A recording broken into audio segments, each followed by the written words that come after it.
សួស្តីបងប្អូនទាំងគ្នាខ្ញុំចង់ចែកម្លែកនៅចំណុចមួយដែលបងប្អូនយើងគាត់បានសួរមកខ្ញុំថា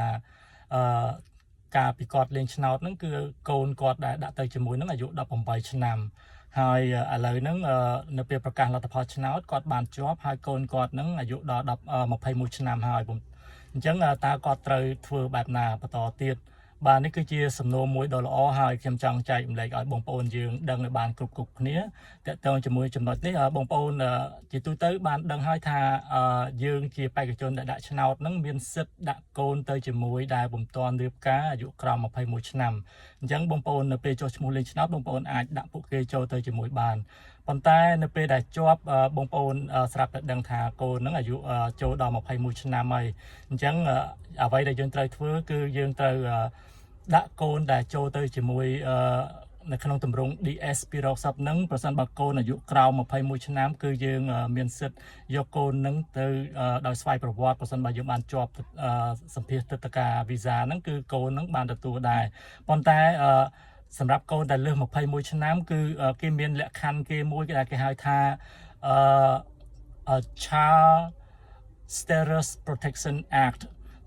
គេនិយាយថានៅក្នុងច្បាប់នោះគេនិយាយថាពេលវេលានៃការសម្ភាសផ្ដល់ទឹកតការនៅក្នុងកម្មវិធី DV នេះជាទូទៅយើងធ្វើឡើងរវាងចាប់ពីដើមខែ10ដូចជាថ្ងៃទី4ទី5អញ្ចឹងបងប្អូនរហូតទៅដល់បញ្ចប់ថ្ងៃចុងខែ9នៃឆ្នាំបន្ទាប់អញ្ចឹងបើយើងគិតពីរយៈពេលរាប់ជាថ្ងៃគឺមានរយៈពេលប្រហែលជា210ថ្ងៃជាងអញ្ចឹង210ថ្ងៃជាងហ្នឹងគេគិតបូកបន្ថែមទៅដល់អាយុរបស់កូនហ្នឹងដែលយើងកំពុងតែនិយាយថាកូនអាយុលើសពី21ឆ្នាំហ្នឹង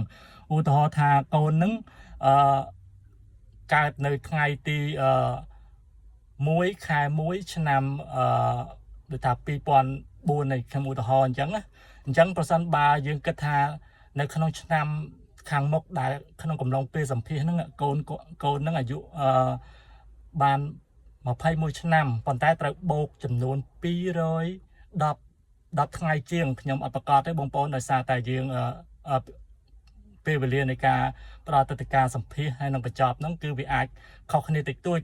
210ថ្ងៃជាងហ្នឹងបងប្អូនបូកបន្ថែមទៅគឺកូនហ្នឹងនៅមានលក្ខខណ្ឌដែលគេអាចឲ្យវីសាដល់កូនដែលបានលើសអាយុ21ឆ្នាំនឹងដែរប៉ុន្តែនេះគឺជាការសម្រេចចិត្តរបស់ទូតហើយនេះគឺជាច្បាប់មួយសម្រាប់កូនដែលមានអាយុលើសពី21ឆ្នាំចំណុចមួយទៀតប្រសិនបើបងប្អូនឃើញនៅក្នុងទម្រង់ DS 210ហ្នឹងបងប្អូនគួរតែប្រញាប់បំពេញប្រសិនបើឃើញឈ្មោះកូនដែលយើងដាក់ទៅជាមួយការពីលេងឆ្នោតហ្នឹងគឺវាមាន list down នៅក្នុងហ្នឹងមានកូនយើងនៅក្នុងហ្នឹងយើងបើអាចបំពេញនៅក្នុង DS 210ហ្នឹងបងប្អូនធ្វើឲ្យបានជាពិសេសចំពោះបងប្អូនទាំងឡាយណាគិតថាកូនយើងហ្នឹងចាប់ផ្ដើមឈានចូលដល់21ឆ្នាំអញ្ចឹងបើយើងគិតអំពីថ្ងៃដែលយើងបំពេញในទម្រង់ DS 210ដរាបណាកូននឹងអត់ទាន់លើសពី21ឆ្នាំទេបងប្អូនបំពេញឲ្យបានឆាប់កាន់តែល្អហើយនេះគឺជាលក្ខខណ្ឌមួយដែលបងប្អូនត្រូវដឹងនៅពេលដែលបងប្អូនបានជាប់ឆ្នោតដែលមានកូនឈានចូលដល់អាយុ21ឆ្នាំពុំទាន់រៀបការឬក៏លើសពី21ឆ្នាំអីបងប្អូនត្រូវដឹងពីចំណុចមួយនេះបាទសូមចែកម្លែកទាំងអស់គ្នាហើយខ្ញុំសង្ឃឹមថាខ្ញុំឆ្លើយតបសំណួរនេះទៅកាន់បងប្អូនយើងដែលបានសួរខ្ញុំហើយគាត់នឹងបានយល់អរគុណជម្រាបលា